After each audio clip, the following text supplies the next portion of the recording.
سال 15 اگست کو ہمارا آزادی کا دن مناتے ہیں الحمدللہ، لیکن قربانیاں بہت زیادہ ہیں۔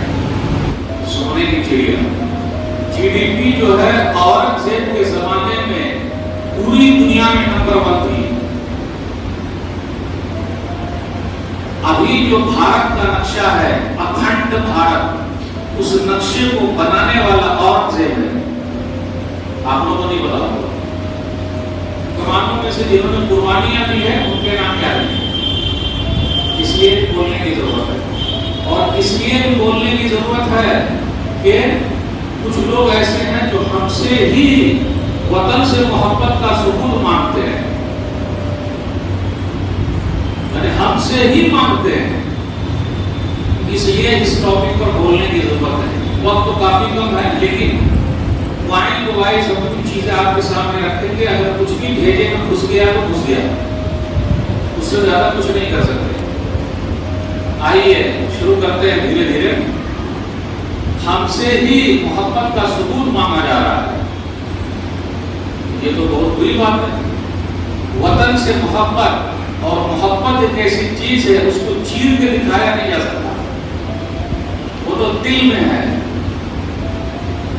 665 سال تک مسلمانوں نے لگ بھگ بھارت میں حکومت کی ہے، 1193 عیسوی سے 1857 تک 665 سال۔ سونے کی چڑیا بھارت کو مسلمانوں نے بنایا ہے۔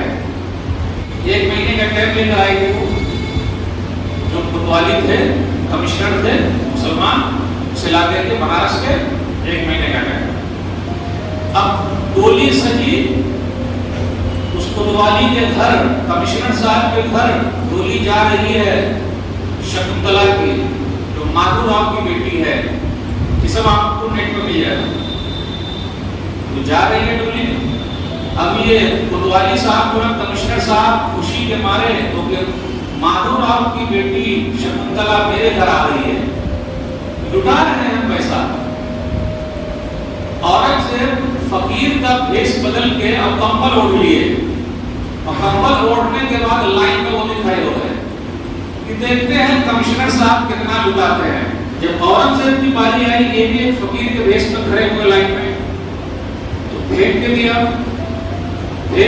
تو اورنگزیب نے کہا کمشنر صاحب یہ وہ فقیر ہے جو ہاتھ میں لیتا ہے، پھینک کے نہیں لیتا۔ تو کمشنر صاحب بھی غصے میں آ گئے ہوں گے، بولا اچھا ہاتھ میں لیتا ہے، میں ہاتھ میں لیتا ہوں، اسی کی بات ہے۔ جیسے ہی کمشنر صاحب کی میرے رہتے ہوئے اور میں جہاں کا حاکم ہوں میری بیٹیاں پر کوئی بری نظر رکھے، یہ ہو نہیں سکتا۔